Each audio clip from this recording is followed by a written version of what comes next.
నమస్తే, welcome to I dream. నిన్న మేడ్చల్లో ఒక సంఘటన జరిగింది. అసలు ఆశ్చర్యం వేసింది. కార్పొరేట్ స్కూల్లో కూడా ఇట్లాంటివి జరుగుతున్నాయా?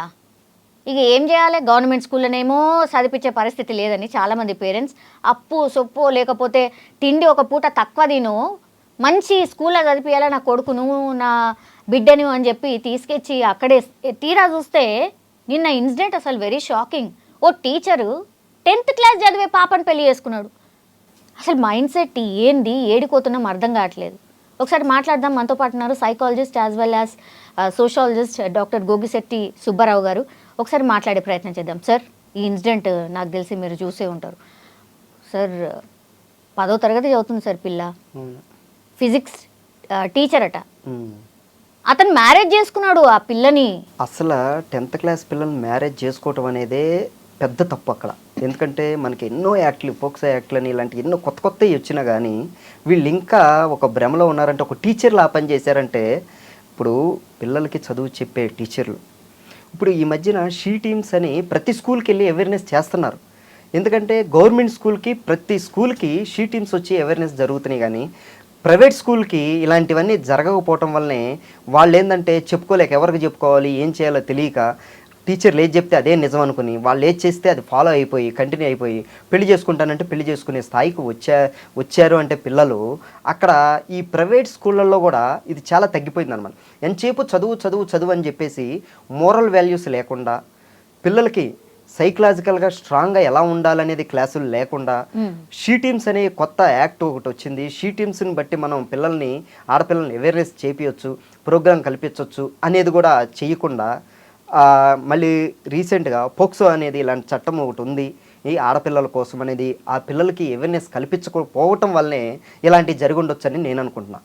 ఎందుకంటే ఇక్కడ ప్రతి స్కూల్లో రీసెంట్గా కూడా చాలా స్కూల్లో చూశాను, గవర్నమెంట్ స్కూల్లో కూడా ప్రతి స్కూల్లో దగ్గరున్న పోలీస్ స్టేషన్ వాళ్ళు వచ్చి లేడీ పోలీసులు షీ టీమ్స్ అని ఒక బ్యాచ్గా వచ్చి ఆడపిల్లలకి గుడ్ టచ్, బ్యాడ్ టచ్, ఎవరితో ఎంతవరకు ఉండాలి, ఎవరు ఎలా టచ్ చేస్తున్నారు, మన పేరెంట్స్ అయినా కానీ తండ్రి అయినా కానీ మన ప్రైవేట్ పార్ట్స్ని టచ్ చేయకూడదు, ఎక్కడ టచ్ చేయాలి, ప్రేమగా ఉంటే ఎలా టచ్ చేయాలి, మనకి గౌరవంగా రెస్పెక్ట్గా ఉన్నప్పుడు ఎలా టచ్ చేయాలి అనేది ప్రతి స్కూళ్ళల్లో అవేర్నెస్ కార్యక్రమాలు జరుగుతున్నాయి అన్నమాట, గవర్నమెంట్ స్కూల్లో మాత్రం.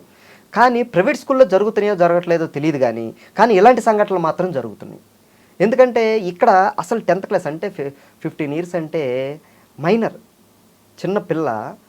ఇప్పుడు చిన్న పిల్లలప్పుడు 20 years లోపు మ్యారేజ్ చేసుకోకూడదు అనేది చాలా మంది ట్రాపే. ఇది 100% ట్రాప్ కాకపోతే వాళ్ళకేం తెలుస్తుంది?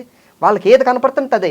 అందుట్లో టీనేజ్ కాబట్టి వాళ్ళు హార్మోన్గా బాగా ఇన్ఫ్లుయెన్స్ అయ్యి బాగా ఎమోషనల్గా రకరకాల మూడ్ స్వింగ్స్లో ఉంటారనమాట పిల్లలు. ఆ టీనేజ్ 8th క్లాస్ నుంచి ఇంటర్మీడియట్ వరకు పిల్లలు ఎప్పుడు ఒక బాడీలో రకరకాల చేంజెస్, హార్మోనల్ చేంజెస్ రావటం వల్ల, హార్మోనల్ ఇన్బ్యాలెన్స్ అవ్వటం వల్ల వాళ్ళు ఎప్పుడు ఏం చేస్తారో, ఎలాంటి దానికి లోన్ అవుతారో వాళ్ళ కంట్రోల్లో ఉండరు పాపం వాళ్ళు. అయితే ఇలాంటి టైంలో పేరెంట్స్ సపోర్ట్ బాగా అవసరం, అలాగే టీచర్ సపోర్ట్ కూడా ఇంకా అవసరం అన్నమాట. ఎలా వీటిని అవేర్నెస్ కల్పించి వీటి నుంచి డైవర్ట్ చేసి దాని నుంచి హార్మోనల్ ఇన్బ్యాలెన్స్ నుంచి బయటకు తీసుకొచ్చి ఫిజికల్ ఎక్సర్సైజులు మంచిగా చదివించడం, మోరల్ వాల్యూస్ ఇలాంటివి చెప్పి వాళ్ళని డైవర్ట్ చేసి చేంజ్ చేయాల్సిన టీచర్లే, చేంజ్ చేయాల్సిన పేరెంట్సే ఇక్కడ పేరెంట్స్ పట్టించుకోకపోవటం. మన పిల్లలు ఏం చేస్తున్నారు, స్కూల్కి వెళ్ళి స్కూల్తో ఎవరితో మాట్లాడుతున్నారు, ఎందుకు అంత క్లోజ్గా ఉన్నారు ఏంటి అనేది వీళ్ళు పట్టించుకోకపోవటం. అక్కడ టీచర్లు, మంచిగా చెప్పే టీచర్లు, ప్రొఫెషన్ని మంచి ఫ్యూచర్ని అందించే టీచర్లు కూడా ఇలాంటి పని చేయటం వలన ఇలాంటి అనర్థాలు బాగా జరగటం వలన ఇలాంటి కేసులు బయటకు వస్తున్నాయి అన్నమాట. కాబట్టి ఇక్కడ టీచర్లు కూడా అసలు ఆ టీచర్ అనేవాడు క్వాలిఫై అయ్యడం లేదో కూడా ముందు తెలుసుకోవాలి. ఎందుకంటే ప్రతి గవర్నమెంట్ స్కూల్లో క్వాలిఫైడ్ టీచర్స్ ఉంటారు. ప్రైవేట్ సెక్టర్లో ఏంటంటే ఏ ఇంటర్మీడియట్ డిగ్రీయో ఏదో చదివినోడు, డిస్కంటిన్యూ అయినోడు, ఏది చేయలేనోడు వెళ్ళి స్కూల్లో ఏదో ఒక సబ్జెక్టు నువ్వు చెప్పుదా. ఎందుకంటే క్వాలిఫై అయిన వాళ్ళకైతే ఎక్కువ శాలరీలు ఇవ్వాల్సి వస్తుంది, వాళ్ళు డిమాండ్ చేస్తారు. కాబట్టి ఈ స్కూల్ వాళ్ళు ఎక్కువ మనీ ఎందుకు, మనం తక్కువ, నార్మల్ వాళ్ళు ఈ ఏముంది చూసి చెప్తే సరిపోద్ది కదా అని కేర్లెస్గా క్వాలిఫై కాని టీచర్ని తీసుకోవటం వల్ల కూడా వాళ్ళకి చైల్డ్ సైకాలజీ తెలియక, పిల్లలతో ఎలా బిహేవ్ చేయాలో తెలియక వీళ్ళు అందరితో బిహేవ్ చేసినట్టు వాళ్ళతో బిహేవ్ చేయటం వల్లనే అక్కడ ఆ పరిస్థితి దాపరించిందనమాట. కాబట్టి ఇవన్నీ కూడా చెక్ చేయాలి, వాడు క్వాలిఫైడ్ టీచరా కాదా, ఆ స్కూల్ పరిస్థితి ఏంటి, అలాంటి జరుగుతున్నప్పుడు ఇంతకు ముందు నుంచి ఏ చిన్నదైనప్పుడు ఏ కంప్లైంట్ ఇవ్వలేదా, ఇంట్లో వీళ్ళు 20 రోజుల తర్వాత ఆమె మెడలో పసుపు తాడి కనిపించిందట. పాప మెడలో. అది అప్పుడు అసలు ఏంటి అని చూసినప్పుడు తీరా చూస్తే ఆమెని బెదిరించి అడిగితే అప్పుడు చెప్పిందంట. ఇప్పుడు పిల్లల్ని కూడా అంత గదమాయించడానికి కూడా లేదు, బుజుకున ఏమైనా అదే ఇక్కడ చూడండి 20 days అయింది తాళిబొట్టు మెడలో ఉండి అంటే ఇక్కడ పేరెంట్స్ కూడా ఒక పాత్ర ఉంది. ఎందుకంటే ఈ పేరెంట్స్ పిల్లల్ని అసలు మెడలో కొత్తగా ఏముంది ఏంటి అనేది కూడా చూడనంత 20 రోజులు అంటే అక్కడ వాళ్ళు కూడా అంత కేర్లెస్గా ఉన్నట్టే. ఎందుకంటే టీనేజ్ పిల్లల్ని మనం ఇంకా జాగ్రత్తగా చూసుకోవాలా, ఇంకా దగ్గరగా సపోర్ట్ ఎక్కువ ఉండాలి. టీనేజ్ పిల్లలకి మదర్ ఇంకా దగ్గర ఉండాలి. ఎందుకంటే ఆ టైంలో ఆడపిల్లకి వచ్చే హార్మోనల్ చేంజెస్ అన్నీ దగ్గరుండి ఎప్పుడు మాట్లాడుతూ చెప్పుకుంటూ సలహాలు ఇచ్చుకుంటూ మనం మగవాళ్ళతో ఎలా ఉండాలి, పెద్దవాళ్ళతో ఎలా ఉండాలి, టీచర్స్తో ఎలా ఉండాలి, లేకపోతే రాంగ్ పర్సన్ మనం మీద చేయేస్తున్నప్పుడు మనం ఎలా రియాక్ట్ అవ్వాలి, ఏం చేయాలి, ఇలాంటివన్నీ ఒక తల్లి పిల్లకి నేర్పాల్సిన తల్లి ఆమె కూడా కంటిన్యూగా పట్టించుకోకపోవటం వలన ఇది కూడా జరిగి ఉండొచ్చు అనేది నేను అనుకుంటున్నాను. Yes sir.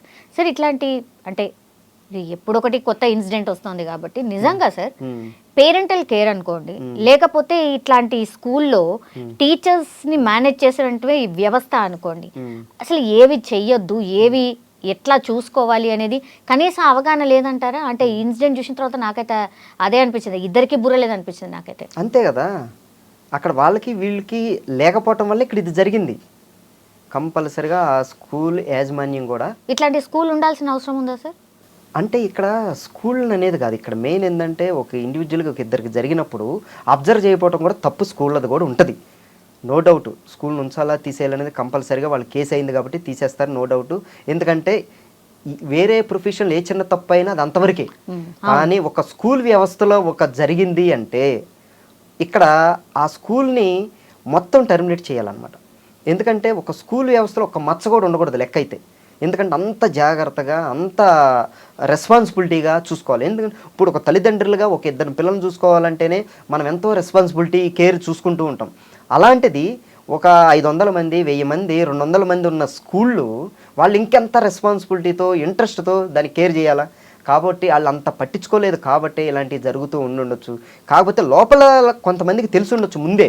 ఎందుకంటే ఒక పాప ఒకళ్ళతో ఎక్కువగా ఇంటరాక్ట్ అవుతున్నప్పుడు, ఎప్పుడు మాట్లాడుతూ ఉన్నప్పుడు, కలిసి తిరుగుతున్నప్పుడు ఎవరికొకళ్ళకి తెలిసే ఉంటుంది. వాళ్ళకి అంతకుముందు కొంతమందికి తెలిసే ఉంటుంది, కానీ ఎవరు బయట పెట్టి ఉండరు, భయపడి ఎవరికి బయట పెట్టి ఉండరు. లేకపోతే ఇది కంపల్సరీగా ఇది ముందు తెలిసేదే.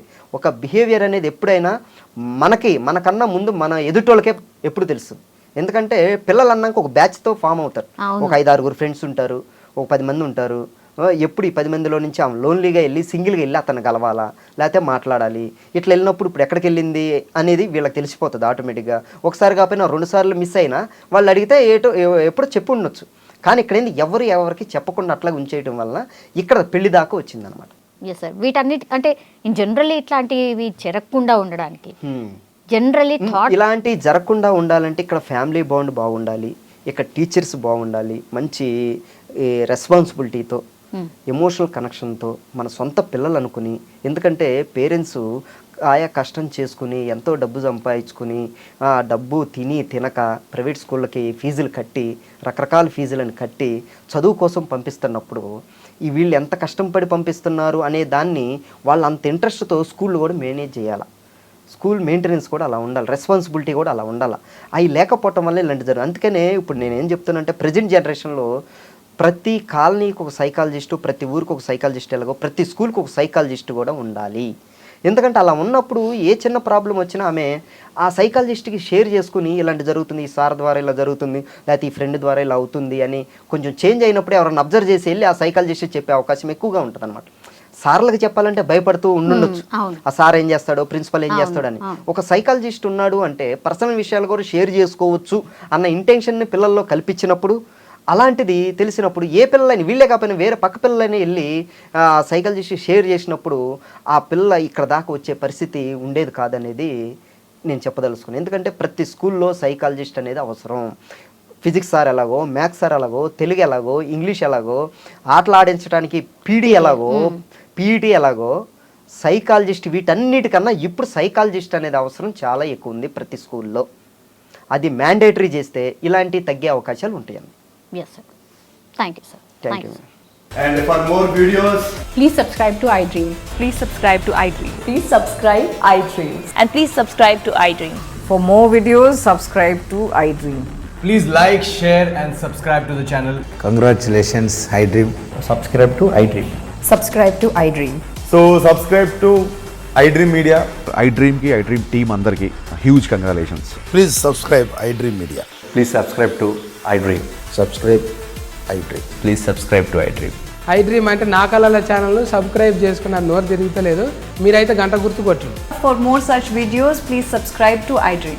Subscribe to iDream. Please subscribe to iDream. Please subscribe iDream Media. Please do subscribe to iDream. Please subscribe to iDream Media. For best entertainment and information, please subscribe iDream. And don't forget to subscribe to iDream.